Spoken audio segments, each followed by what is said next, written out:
야고보서 1장 1절로 8절까지 말씀, 우리 함께 하나님의 말씀을 받도록 하겠습니다. 함께 하나님의 말씀 받습니다. 하나님과 주 예수 그리스도의 종 야고보는 흩어져 있는 12지파에게 문안하노라. 내 형제들아, 너희가 여러 가지 시험을 당하거든 온전히 기쁘게 여기라. 이는 너희 믿음의 시련이 인내를 만들어내는 줄 너희가 알미라. 인내를 온전히 이루라. 이는 너희로 온전하고 위하여 조금도 부족함이 없게 하려 함이라. 너희 중에 누구든지 지혜가 부족하거든 모든 사람에게 후히 주시고 꾸짖지 아니하시는 하나님께 구하라. 그리하면 주시리라. 오직 믿음으로 구하고 조금도 의심하지 말라. 의심하는 자는 마치 바람에 밀려 요동하는 바다 물결 같으니 이런 사람은 무엇이든지 주께 얻기를 생각하지 말라. 두 마음을 품어 모든 일에 정함이 없는 자로다. 아멘. 어느 책을 공부를 할까, 또 어느 책의 말씀을 가지고 설교를 할까라고 하는 그런 고민을 좀 했었습니다. 어디를 할까. 그래서 창세기를 좀 다시 한번 탕세기를 하면서 다시 새롭게 한번 바라볼까 하다가 우리의 삶에 아직도 참 부족한 부분들이 많고, 또 이 세상을 바라보면서 우리 세상에 많이 세속화되어져서 하나님을 믿는 것인지 우리가 세상을 따라가는 것인지 알지 못하는 그러한 믿음으로 우리가 살아가고 있는 우리들의 모습을 한번 점검해 봐야 되겠다라고 하는 생각으로 야고보서 말씀을 택하여 말씀을 보게 되어졌습니다. 이 야고보서는 참 많이 그 사람들의 입에 오르내렸던 그런 책이죠. 좋은 부분에서도 있지만은 또 나쁜 부분에서도 이 야고보서를 하나의 지푸라기 서신처럼 그렇게 여겼습니다. 그때가 이제 믿음으로 말미암아 구원을 얻는다라고 하는 이 신앙이 강했던 시대들에 대해서 특별히 더 많이 그렇습니다. 그래서 1500년 경쯤에 그때 이신득이로 인하여서 믿음으로 말미암아 구원을 얻는다라고 하는 것들이 굉장히 강하게 주장되어질 그때의 경우는 이 야고보서에 대한 행함에 대한 것들을 강조하고 있는 야고보서에 대해서는 이거는 잘못된 것이다 라고 생각해서 정말 지푸라기처럼 그렇게 생각하며 이 말씀에 대해서 그렇게 등한히 여기고 사람들이 무시했던 그런 때들도 있습니다. 그러나 다시 이 야고보서가 우리에게 새롭게 와 닿는 것은 이 야고보서는 사실은 믿음의 올바른 교육서라고도 할 수 있는 게 이 야고보서예요. 정말 믿음이 무언가, 믿음을 온전하게 해주는 온전한 믿음이 무엇인가라고 하는 것을 우리로 하여금 깨닫게 해주시는데, 그것을 바라보지 못한다면은 그냥 단지 믿음으로 처음 우리가 예수 그리스도를 믿음으로 말미암아 구원한다라고 하는 것으로 전부라고 생각했던 사람들에게 있어서는 사실은 이 야고보서는 별 의미 없이 보이죠. 그렇지만은 믿음이라고 하는 것이 무엇인가? 우리가 예수 그리스도를 내가 주님으로 구세주로 영접한 이후에 그것으로 모든 것이 그냥 다 끝난가? 내가 어떻게 살아도 상관없는가? 내가 이미 한번 얻은 것은 그것이 우리에게 온전한 구원을 다 준 것이다 라고 생각하고 살아간다면은 그 사람들에게는 이 별 야고보서가 의미가 없죠.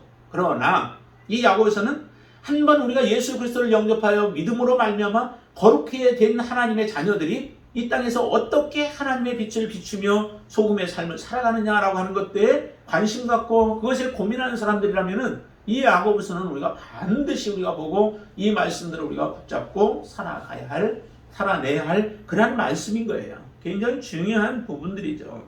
그래서 이 야고보서는 그 신약의 잠언이라고도 이렇게 얘기를 해요. 신약의 잠언. 왜냐하면 비유들이 많이 나와요. 이 내용이 짧은 내용이긴 하지만은 그 짧은 내용 안에서 많은 비유들을 우리에게 주고 그 비유들이 우리로 하여금 깊이 많은 것들을 묵상하게 만들고 하나님 앞에 더욱더 가까이 가게 만드는 그런 말씀이기 때문에 그렇죠. 그래서 이 야고보서를 통하여서 우리가 한번 깊이 생각해 보기를 원합니다.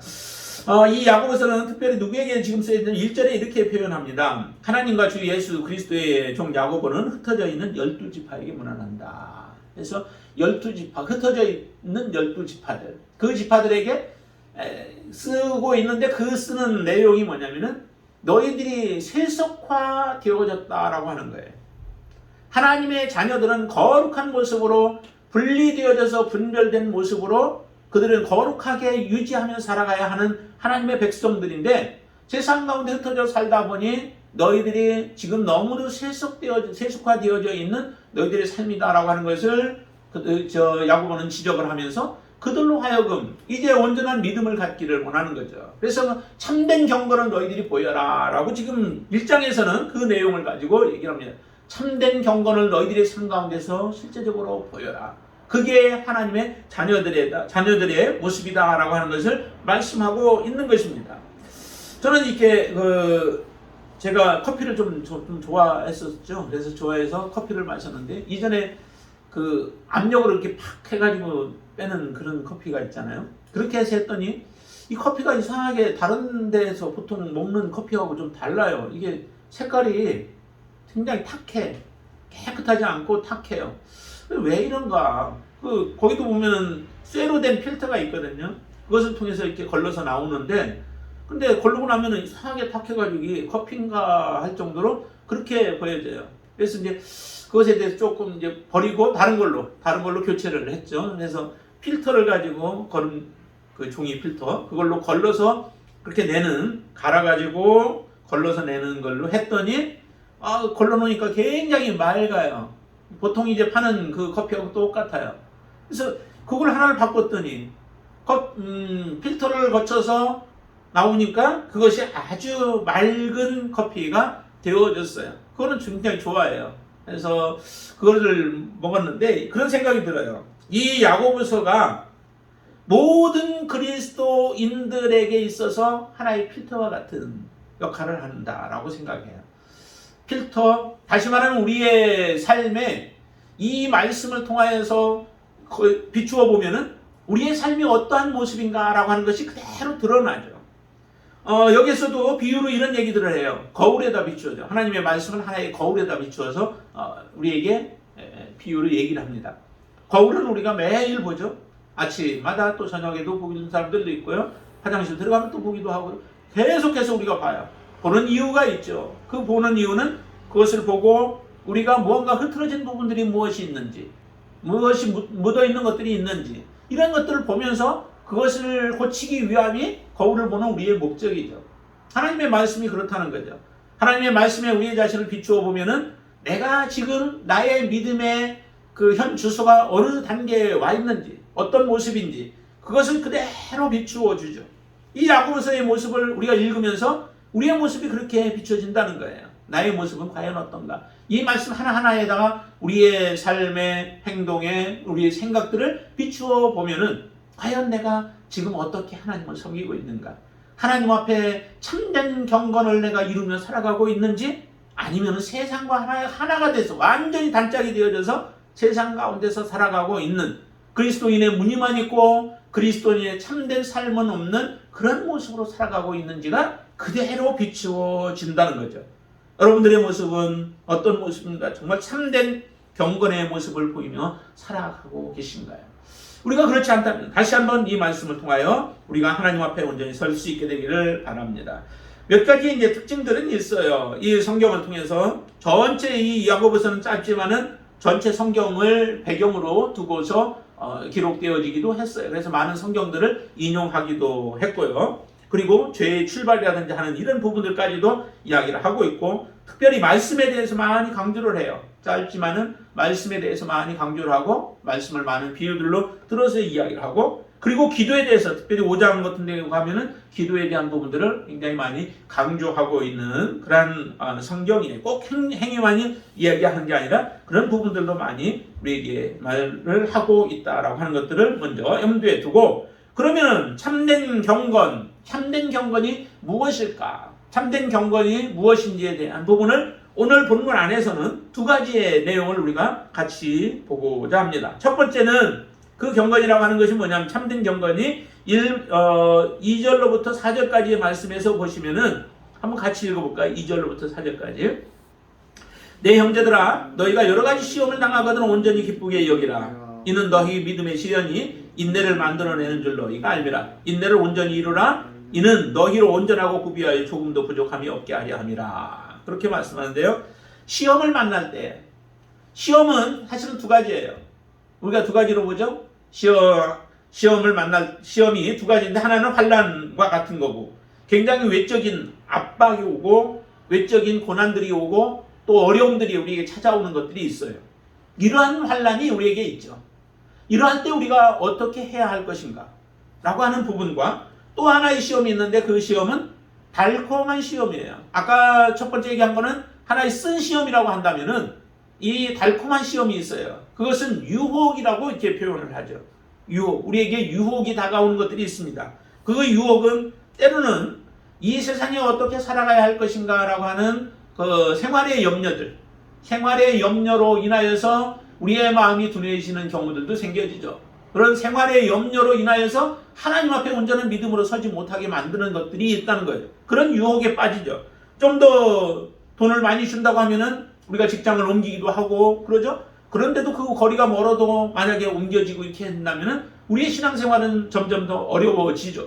내가 무엇을 선택해야 될까? 무엇이 더 우선순위인가라고 하는 것들을 생각하면서 그것을 선택하고 그러면서 믿음을 지켜 나아가야 하는데, 그러지 못하는 경우가 있어요. 좀 더 부요함을 준다고 하면 그것에 빠져버리는 경우들, 이런 것들이 유혹이죠. 그래서 재물의 유혹과 이런 여러 가지 유혹들로 인하여서 우리가 시험을 받게 되어지는데, 그런 시험을 만날 때 우리의 자세가 어떠해야 하는가? 그것은 온전히 기쁘게 여기며 인내하라는 거예요. 시험이 올 때에 시험을 기쁘게 여기고 온전히 인내하라라고 하는 것이 바로 참된 경건의 삶을 살아가는 사람의 모습이에요. 우리 앞에 여러분들도 많은 시험들을 거쳐오셨죠. 근데 앞으로는 어떤 것이 올지는 몰라요. 가능하면 없으면 좋겠지만 그렇지는 않을 거예요. 뭔가는 와요. 그런데 그 올 때에 과연 여러분들이 그것을 기쁨으로 그것을 맞이할 수 있을까? 아니면 또 기쁨으로 맞이할 뿐만 아니라 기쁨으로 맞이했다가도 과정 속에서 그 힘든 것들이 빨리 끝나지 아니하면은 인내하지 못하는 경우들이 생겨요. 인내하지 못하게 되는데, 그렇게 되어지면 우리의 참된 경건은 무너져 버리는 겁니다. 참된 경건은 시험이 올 때에 그것을 기쁨으로 맞이할 뿐만 아니라 그것을 끝까지 인내하는 거예요. 인내를 온전히 이루라고 이렇게 표현하고 있죠. 인내를 온전히 이루는 것은 끝까지 인내하는 거예요. 어디까지요? 죽음까지, 죽을 때까지 인내하는 거예요. 예수님이 그걸 친히 보여주셨잖아요. 제자들이 또 보여주셨잖아요. 믿음의 초대교회 믿음의 사람들이 보여주셨죠. 그리고 우리의 믿음의 선진들이 그 모습을 보여주셨어요. 그걸 우리는 순교라고 얘기를 하죠. 하나님 앞에 믿음을 지키며 그 믿음을 붙잡고 살아가는 사람들, 그게 바로 끝까지 인내를 이루는 거예요. 이게 바로 온전한 믿음을 우리가 갖는 것이고 참된 경건의 모습이라는 거죠. 왜 이렇게 해야 될까요? 그 해야 되는 이유를 여기서는 이렇게 얘기를 하죠. 온전히 기쁘게 여기면 그 다음에 너희 믿음의 시련이 인내를 만들어낸대요. 믿음의 시련을 통과해야 온전한 인내를 우리가 보여주는 거죠. 하나님 앞에 보여주는 거죠. 온전한 인내를 하지 못하면은 하나님 앞에 우리의 믿음이 있는 것, 그것을 보여줄 수 없는 겁니다. 하나님 앞에 이 온전한 인내를 이루게 되어지면 그 사람들이 하나님이 기뻐하시는 사람이라는 거죠. 그렇게 표현하고 있습니다. 4절에 보면은 온전하고 구비하여 조금도 부족함이 없게 하려 함이라 라고 얘기를 하죠. 조금도 부족함이 없게 한대요. 욥의 경우는 얼마나 사람들이 볼 때 거룩한 사람이었어요. 그런데 욥도 이 시험의 과정에서는 비껴나지 못했습니다. 욥도 그 길을 걸어가죠. 그래서 재물의 시험을 당할 때 재물로 인하여서 끄떡도 없어요. 사단은 재물만 쳐도 넘어질 줄 알았지만은 욥은 끄떡 없습니다. 주신 자도 하나님이시고 취하신 자도 하나님이시니 오직 하나님만이 영광을 받으시라고 하나님 앞에 영광을 돌리죠. 자녀들까지도 지죠. 그런 환난들이 이제 쭉쭉 와요. 그런 환난이 와도 환난 가운데서 욥은 무너지지 않습니다. 끝까지 있네요. 자기 몸은 만신창이가 되어지죠. 사람들이 알아보지도 못할 정도로 그의 몸은 완전히 딴 사람이 되어져요. 사람들은 비웃고 조롱하며 지나다니지만은 그 가운데서도 하나님에 대한 믿음은 변함이 없이 살아갑니다. 이렇게 온전하게 그 길들을 걸어간 이후에 욥의 고백이 뭐라고 그래요? 23장 10절 말씀에 내가 하나님께서 나를 이렇게 단련하신 후에는 내가 정금같이 나오리라 라고 얘기를 하죠. 온전한 불순물이 없는 그러한 정금같이 나오리라 라고 하는 고백을 하나님 앞에 올려드려요. 이렇게 하고자 하는 게 하나님의 목적이라는 거예요. 하나님이 우리를 이 땅에 보내시고 이 땅에서 하나님께서 예수 그리스도를 보내주셔서 우리로 하여금 하나님의 자녀 삼으신 목적이 단지 이 땅에 세상과 짝하며 살아가도록 우리를 허락해 주신 게 아니라 하나님의 온전한 사람으로, 하나님이 기뻐하시는 참된 경건을 보이는 사람으로, 참된 믿음의 사람으로 우리를 세우기를 원하시는 게 하나님의 목적이었다는 거예요. 그래서 그 고귀한 예수 그리스도를 우리를 위하여 주신 거 아니겠어요? 그 은혜를 입고 살아가는 자라, 그렇게 가치 있는 하나님의 자녀들로 하나님이 우리를 여겨주신 거예요.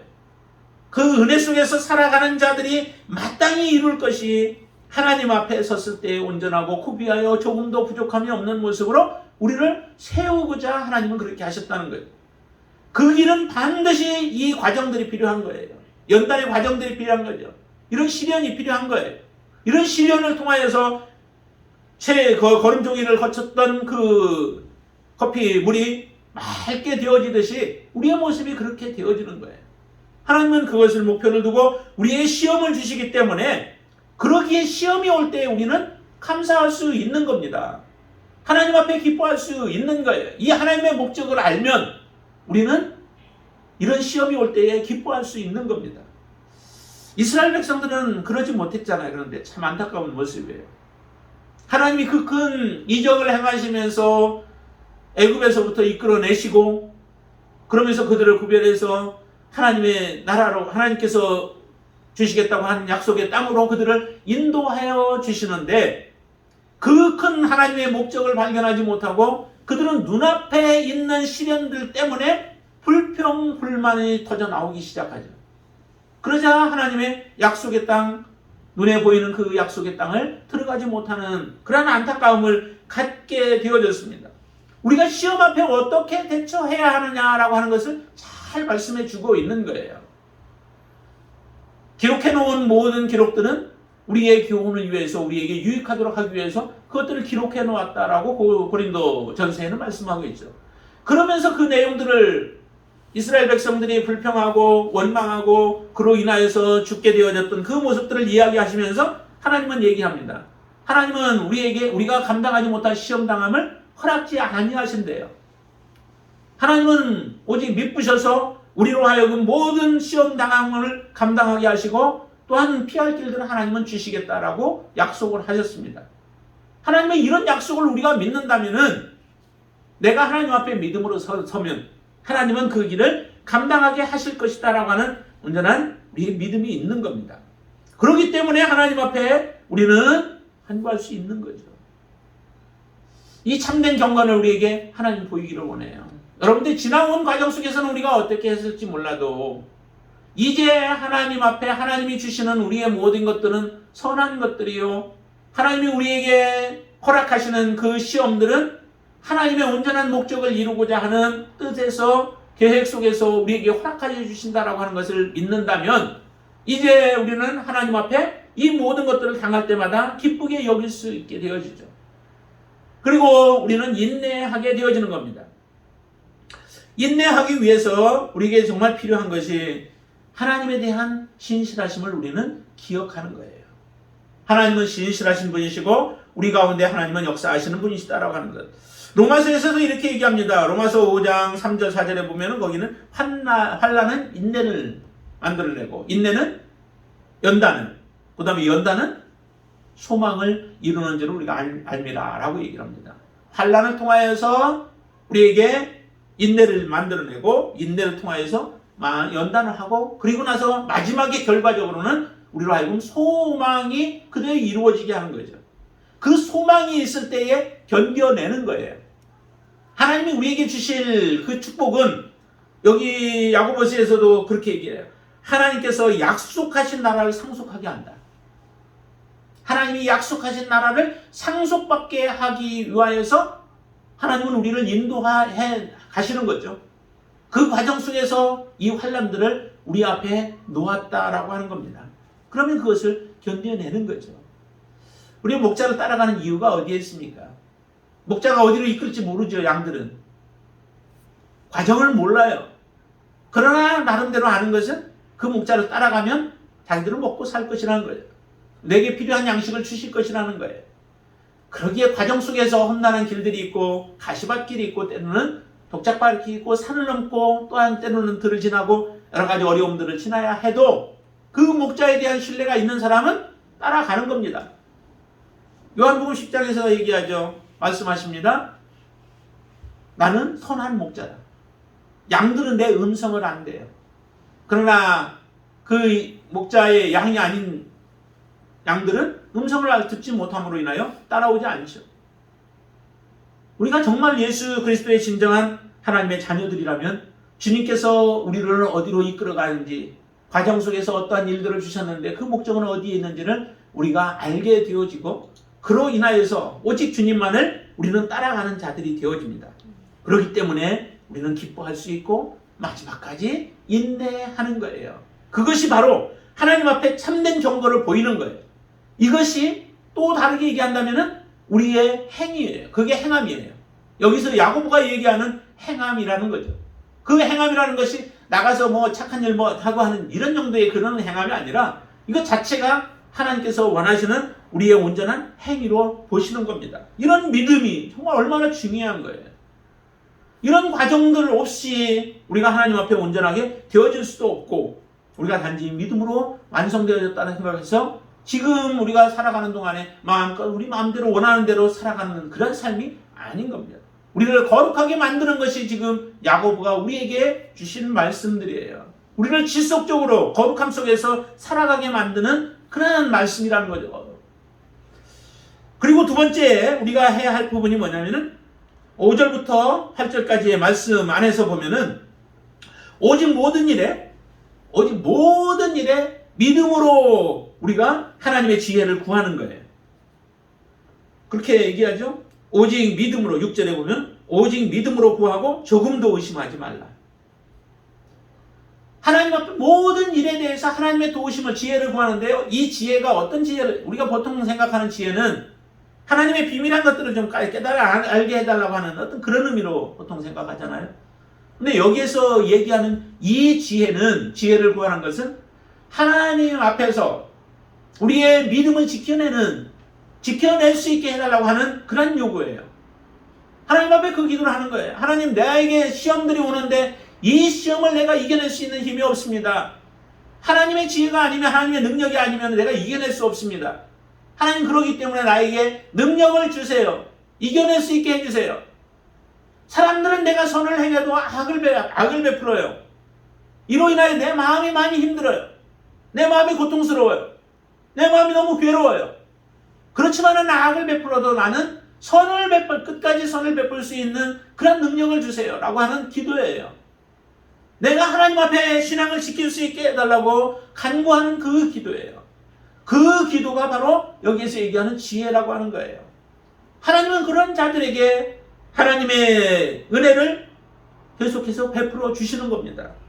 하나님의 은혜는 그런 자들에게 하나님과 함께 하시면서 하나님의 능력의 손으로 붙들어 주셔서 그 위기들을 이겨내게 하시죠. 시편 기자는 고백합니다.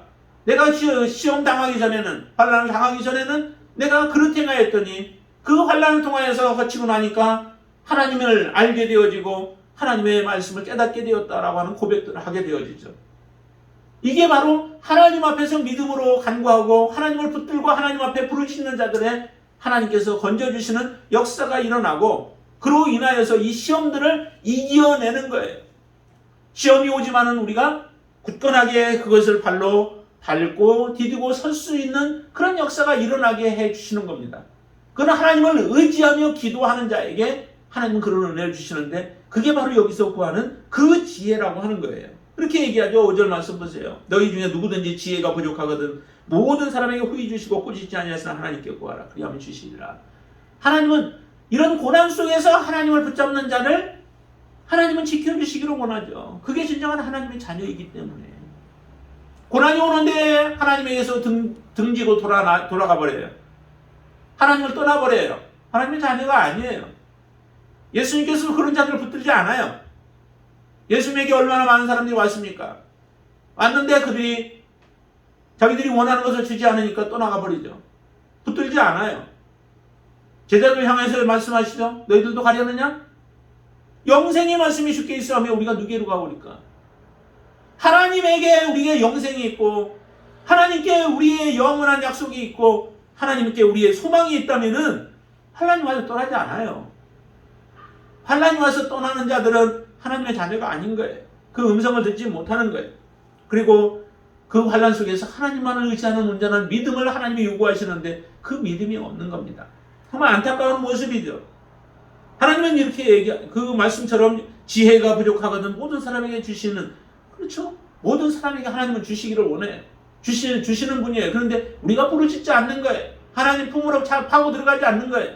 하나님 날개 그늘 안에 우리가 거하기를 원치 아니하는 겁니다. 이게 어떻게 하나님의 자녀예요? 그럴 때에 우리가 하나님을 얼마나 사랑하는지를 알고 하나님을 얼마나 의지하는지를 아는 겁니다. 우리가 하나님 앞에 나는 하나님을 의지합니다, 하나님 사랑합니다 말로 아무리 한들 그게 무슨 의미가 있어요? 그 환난의 때에 하나님을 붙들지 않으면 우리가 실제적으로 고난당할 때에 하나님은 우리를 외면할 거예요. 하나님이 부를 때에 하나님께 나오지 않으면 우리가 부르짖을 때에 하나님은 우리의 기도에 응답하지 아니하신대요. 이렇게 하나님은 말씀하시는 겁니다. 그러는 사람들에게는 6절에 이렇게 있죠. 우리가 믿음으로 구하고 조금 더 의심하지 말라고 했는데 의심하는 자는 마치 바람에 밀려 요동하는 바다 물결과 같대요. 의심은 왜 오는 걸까요? 이 의심은 이 시험 때문에 사실은 오는 거예요. 시험이 오자 하나님이 나와 함께 하시지 않는다라고 생각을 하는 거죠. 시험의 목적을 모르고 시험의 뜻을 모르고 시험을 하나님이 허락하신 것을 모르고 환난들을 허락하시는 하나님의 목적을 모르기 때문에 거기에 의심을 하는 거예요. 정말 하나님이 나에게 가장 좋은 것을 주기를 원하시는 하나님이 내게 이것을 허락해 주셨다면은 그것을 통하여서 이루시기를 원하시는 하나님의 목적을 알고 하나님의 더 큰 마음을 알고 그 마음에 우리는 오히려 감동이 되어야 되죠. 감격이 되어져야 되는 겁니다. 하나님이 나를 이렇게 사랑하시는구나. 그러니 먼저는 우리가 한번 우리를 돌이켜 봐야 되죠. 정말 내가 하나님 말씀에 떠나서 불순종한 가운데 있어서 그런지. 그렇죠? 그렇다면 빨리 회개하고 돌아와야 되고 그것도 감사하죠. 그런 기회를 주셨으니까 감사하죠. 하나님 앞에 돌아올 수 있는 기회를 주셨고 하나님 앞에 회개할 수 있는 기회를 주시는 게 감사하죠. 하나님 한 번에 멸망시킬 수 있잖아요. 우리 한순간에 우리는 그냥 지옥으로 가게 만들 수도 있다고요. 그런데 우리에게 고통을 주시는 이유는 그 고통을 통하여 하나님 앞에 더 정결해지라고 우리를 만지시는 하나님의 은혜의 손길이라는 겁니다. 그렇기 때문에 우리는 감사할 수 있는 거죠. 그래서 의심하지 말래요. 의심하지 않는 사람은 하나님 앞에 감사할 수 있죠. 그래서 빌립보서 4장 6절에 이렇게 얘기하는 아무것도 의심하지 말고 염려하지 말고 모든 일에 기도와 간구로 너희 구할 것을 감사함으로 하나님께 아뢰라. 그리하면 모든 지각이 뛰어난 하나님의 평강이 너희 마음과 생각을 지켜주시겠대요. 그렇게 감사할 수 있는 거예요. 우리의 모습이 하나님은 이렇게 서기를 원하시는 겁니다. 그래서 의심하는 자, 하나님이 시험을 주셨을 때 그 하나님께 모든 걸 맡기지 못하는 자, 그게 바로 의심하는 자들 아니에요. 이스라엘 백성들이 그러다가 멸망했잖아요. 정말 절호의 기회예요. 나의 믿음을 보여줄 수 있는 기회들이라고요. 그 기회를 아브라함은 붙잡았죠.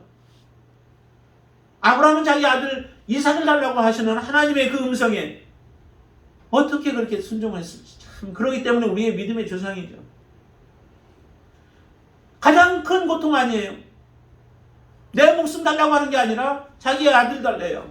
그것도 제막하게 낳은 기다려서 낳은 아들을 달래요. 그런 하나님의 요구에 아브라함은 온전한 믿음으로 그것도 기쁨으로 하는 모습을 보죠.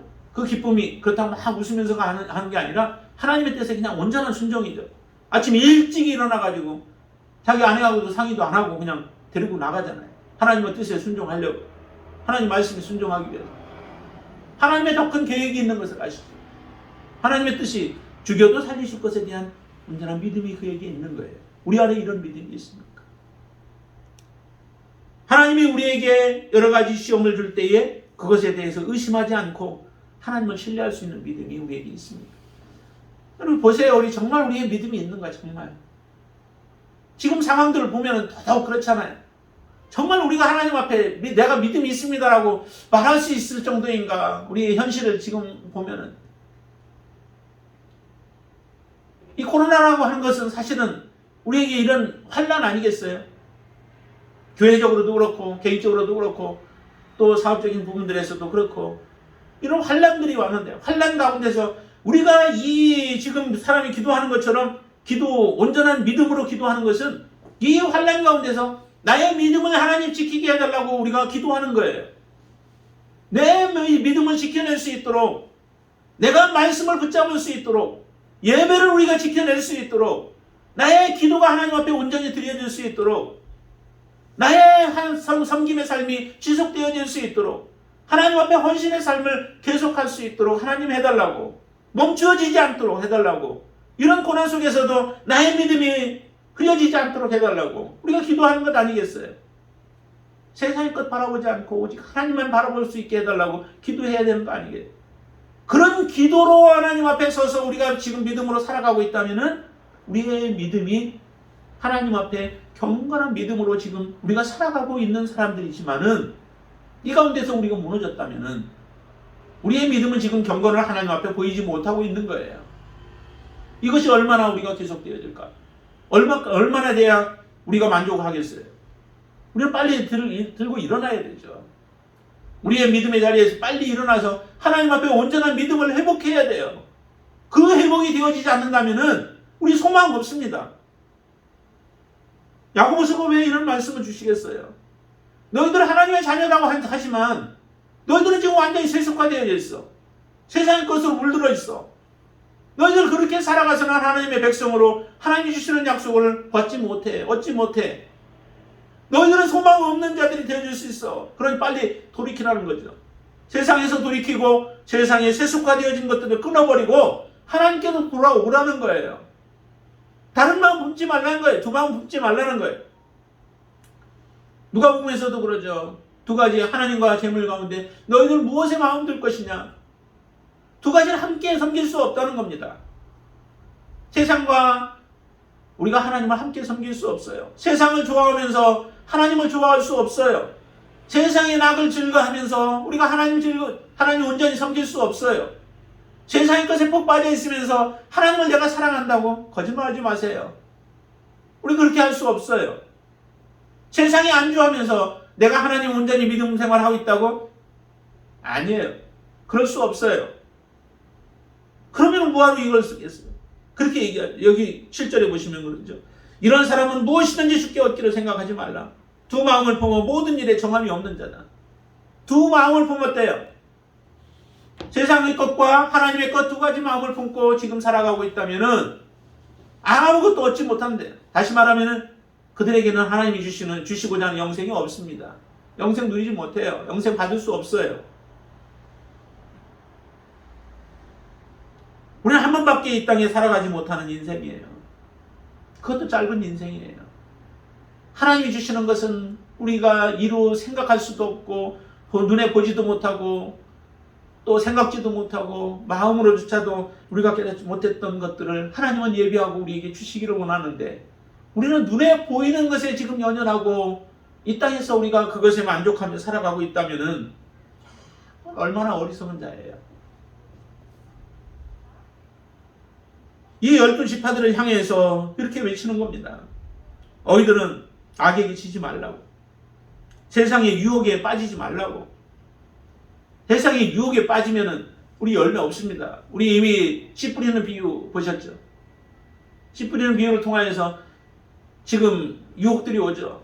아예 길가에 떨어진 것이야 뭐 그렇다고 하지만은 하나님의 말씀을 그냥 처음부터 받지 않으니까 그렇지만은 독작밭에 뿌려진 씨나 아니면은 가시밭에 뿌려진 씨와 같은 경우는 보면은 그들이 재리의 유혹들에 넘어가고 또한 환난 가운데에서 그들이 이겨내지 못하면은 결국 열매가 없습니다. 30배, 60배, 100배의 열매들을 우리가 맺혀 가야 되죠. 그래야 하나님 앞에 하나님의 나라의 약속을 우리는 받게 되어지는데 그 약속을 받지 못하게 되어진다는 거예요. 우리가 지금 무엇에 걸려 넘어져 있는지를 봐야 되죠. 내가 무엇에 취해 있는지를 봐야 돼요. 우리가 지금 어떤 가운데 내 신앙이 지금 있는지를 보셔야 된다는 거예요. 우리의 믿음은 누구에게 핑계할 수는 없어요. 우리의 믿음은 우리 스스로 지켜내야 하는 거예요. 목회자가 예를 들어서 잘못된 길로 인도했어도 목회자를 핑계할 수 없고 그것이 통하지 않죠? 하나님 앞에 섰을 때는 누구 때문에 내가 이렇게 또 핑계할 수 있겠어요? 그 길을 간 것이 난데, 선택한 것이 난데. 우리의 믿음도 마찬가지죠. 나의 믿음은 내가 지켜내는 거예요. 말씀 가운데로 그래서 들어가야 되고, 말씀을 우리가 봐야 되고, 말씀을 묵상하면서 살아가야 되고, 또한 바른 말씀인지를 분별하면서 우리는 살아가야 되는 겁니다. 그래야 우리의 믿음을 바르게 세우고 하나님 앞에 섰을 때 부끄러움이 없도록 우리를 세우는 그런 시간들이 되어지는 거예요.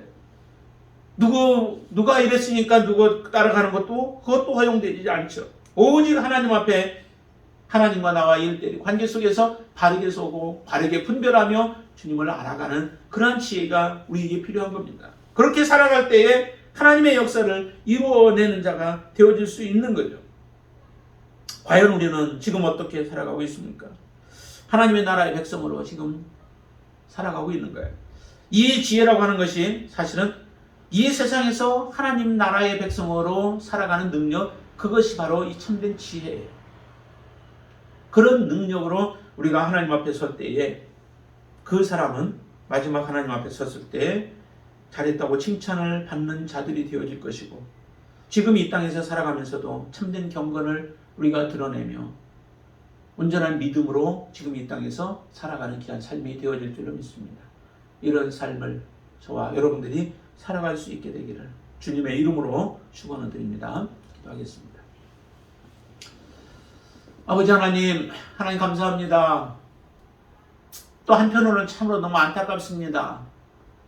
하나님, 이 세상을 바라보면서 우리의 모습을 보면서 과연 우리의 믿음이 지금 어떻게 서 있는지 우리의 자신을 한번 바라볼 때에 너무나 안타깝습니다. 특별히 이 코로나라고 하는 것으로 인하여 그렇게 두려운 것도 아니지만 사람들을 두려움 가운데 빠지게 만들고, 사람들을 움직이지 못하게 만들고, 사람들을 서로 떨어지게 만들고 사랑하지 못하게 만들며 하나님 안에 온전한 교제를 나누지 못하게 만들어버리는 이런 상황 속에서 하나님, 우리의 믿음이 어떻게 되었습니까? 더욱더 하나님을 사모하는 믿음으로 섰습니까? 세상적으로 기울어져가는 모습으로 우리가 살아가고 있습니까? 세상 가운데서 오히려 안주하는 기회가 되어졌습니까? 주님 앞에 박차고 일어나서 주님을 더 간절하게 부르짖는 하나님의 자녀가 되었습니까? 나의 믿음이 더욱더 성장했습니까? 나의 믿음이 더욱더 사그러들고 주저앉아 버렸습니까? 나의 믿음이 능동적으로 주님의 영광을 드러내며 우리가 살아가고 있습니까? 우리의 믿음의 빛이 더욱더 가리워지고 소금으로서의 역할보다 우리는 세상에서 정말 주눅 들어가는 그런 모습으로 살아가고 있습니까? 아버지 하나님, 우리에게 더 많은 시험과 환난들이 올 터인데 그럴 때 과연 우리가 이길 수 있는 온전한 믿음을 소유하기를 원합니다.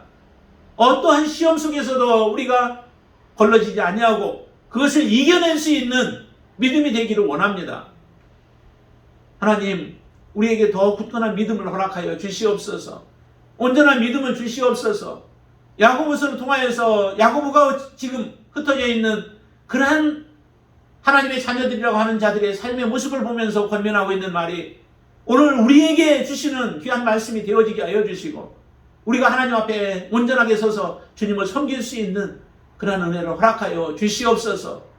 세상과 구별된 모습의 삶을 살게 하시고, 세상이 우리를 아무리 유혹한다 할지라도 그것에 넘어가지 아니하고 흔들리지 아니하고 굳건하게 주님만을 찬양할 수 있는 믿음의 자녀로 우리를 세워 주시옵소서. 예수님의 이름으로 간절히 기도드리옵나이다. 아멘.